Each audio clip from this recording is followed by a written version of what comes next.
Former President Joseph Estrada may have already turned down Vice President Jejomar Binay's offer to be his running mate. But the best, or Binay-Estrada tandem, still seems to be on the table. This time, however, it's Binay and Senator Jinggoy Estrada. Una President Toby Tiangco says the party on Wednesday sent Jinggoy feelers that they are considering him to be Binay's running mate. Tiangco explains they made the move after the former president said in an interview that he will not stop his son from running in 2016. Since nagsabi siya na open siya na tumakbo si Jinggoy, we have to look at it as an option. Hindi mo naman pa pwedeng babaliwalain yung sinabi ni President Estrada.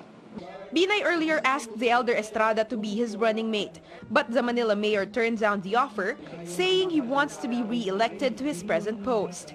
The former president also said he is torn between supporting his goddaughter, Senator Grace Poe, or his friend Binay.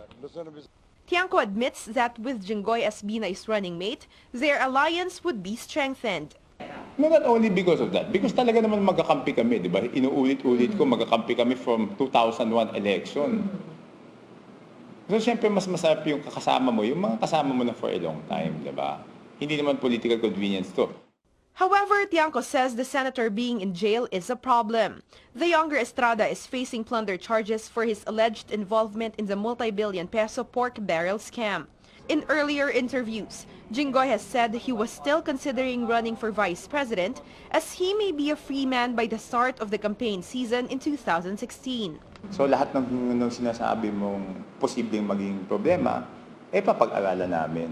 No? Kaya lang, that's why nga ang sinasabi ko kanina, we are considering our options. Pero definitely, out of due respect to President Estrada, out of our friendship, hindi naman pa pwedeng you just flatly say no. Meanwhile, political analyst Ramon Casiple says Jinggoy may not be the appropriate running mate for Binay.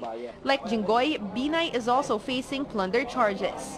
I think the problem of PP Binay is that Jinggoy is in jail. How can he campaign? And also, on the basis of the same set of accusation, the same issue. So there is that hesitation on his part to go through with the arrangement. Aside from Jinggoy, Tiangco says Una is also considering 5 other people, including Davao City Mayor Rodrigo Duterte, to be Binay's running mate. The party's decision will be announced by September 30 at the latest. Joyce Ilas, CNN Philippines.